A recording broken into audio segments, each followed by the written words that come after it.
Hoje eu vi diversos discursos aqui e fiz algumas pontuações que eu acho importante para a gente fazer o contraponto e trazer a realidade dos fatos para quem nos assiste. Ultimamente, aqui no Brasil, tem sido pregado um discurso totalmente alheio à realidade. O que a gente vê é a criação de um realismo fantástico, de uma versão diferente dos fatos. Ontem, por exemplo, a segunda turma do STF teve uma decisão de tirar o juiz Sérgio Moro dos processos de Lula. E pela primeira vez eu vi aqui, hoje, uma ode de elogios ao STF por parte de um grupo de senadores aqui. Até poucos dias essa casa, esse STF era golpista, era uma casa que tinha contribuído com o golpe e tudo mais. E o que me fez trazer esse contraponto aqui é que parece-me que o juiz só serve para julgar essas pessoas se for um juiz camarada, se for um juiz que possa decidir de acordo com suas teses. Porque até poucos dias esses juízes estavam sendo massacrados aqui. Mas ontem, como beneficiou os interesses do ex-presidente Lula, então hoje foram bastante elogiados. Mas não é esse ponto que eu quero me fixar.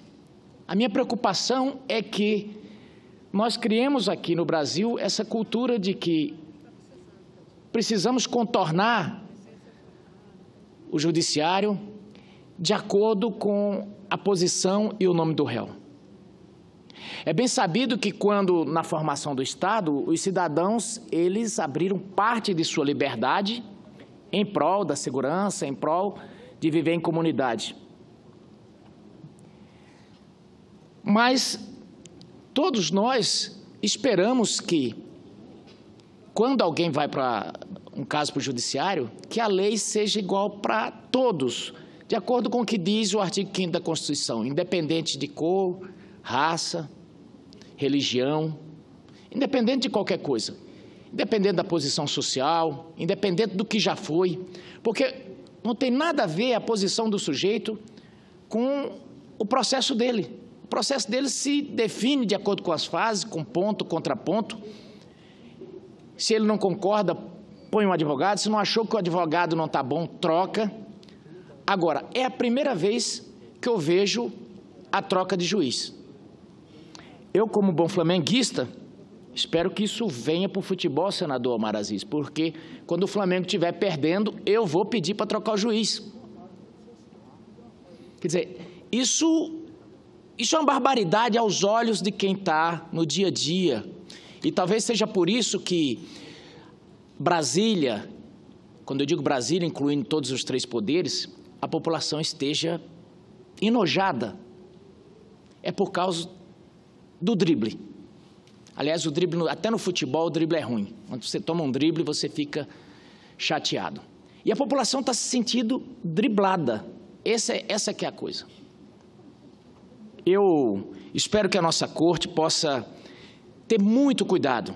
Por quê? Porque o STF, mal comparando, mas se o país fosse um carro, eu diria que o STF são os amortecedores, para manter o equilíbrio. E a população, ultimamente, tem depositado todas as suas esperanças de um país melhor. E aqui eu não estou apoiando eventuais erros da Lava Jato. Eu, por exemplo, acho que aquele ex-procurador deveria estar respondendo e talvez até preso já, o Rodrigo Janot, por tudo que eu vi que foi feito, principalmente naquela delação do JBS. Mas, tirando os eventuais erros, tudo que a população brasileira espera é que essa Lava Jato chegue ao seu final cumpridos os objetivos. E que nós tenhamos uma Lava Jato e não uma Mela Jato. E eu vi ontem uma indignação geral da população brasileira porque estão sentindo que está pairando alguma coisa muito estranha no ar. Estão pavimentando com porcelanato para melar essa prisão do ex-presidente. Então, eu já queria deixar aqui uma coisa. Se for valer para o presidente esse tipo de coisa, então precisa soltar todos. Todos. Vamos abrir as portas do cárcere. Porque, pelo menos, a gente preserva a Constituição de que todos são iguais perante a lei. Nós não podemos ter um ordenamento jurídico para o Lula e outro para o Palocci. Um ordenamento jurídico para o Lula, mas que não vale para o Delcídio. Um ordenamento para o Lula, mas que não vale para o Zé Dirceu. Nós precisamos ter um ordenamento jurídico que seja para todos, como diz o jargão, para Chico e Francisco. Eu vi uma senadora subir aqui e dizer, nos chamar de irresponsáveis e nos culpando por o que ela denomina de golpe, e que a reforma trabalhista e os cortes de gastos fazem parte de todo esse golpe que culminou com a prisão do Lula e que seria para ir contra o trabalhador, a educação e tudo mais. Eu quero só relembrar que, já no final do governo da presidente Dilma, tinha sido feito um corte de 10 bilhões. Na época, eu fui conversar junto com outros senadores, com o ministro Aloysio Mercadante, e ele falou, eu não tenho dinheiro aqui nem para, se eu brincar aqui, eu não pago a luz. Não tinha mais dinheiro. Então, vamos lá. Acabaram com o dinheiro, acabaram com a Petrobras, arrebentaram com tudo e agora os culpados e os responsáveis somos nós.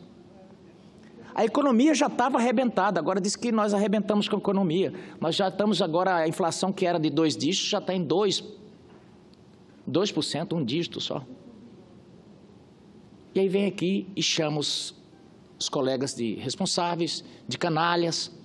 Então, eu quero aqui simplesmente para mostrar para o povo brasileiro que não é esse realismo fantástico que estão querendo vender aqui. O que nós votamos aqui e o que o judiciário está fazendo é consequência das coisas que aconteceram. Mas é próprio desse regime que ficou aí de rotular as pessoas, de jogar a responsabilidade para os outros, para tentar se livrar. Eu tenho visto aqui muita fala sobre essa questão da reforma trabalhista.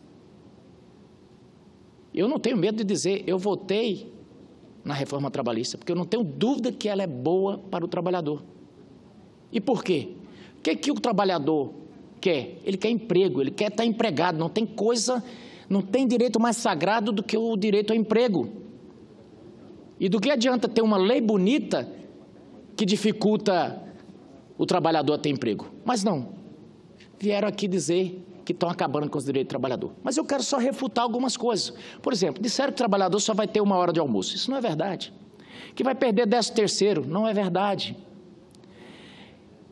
Que não vai ter mais 30 dias de férias, também não é verdade. Essas coisas não se confirmaram.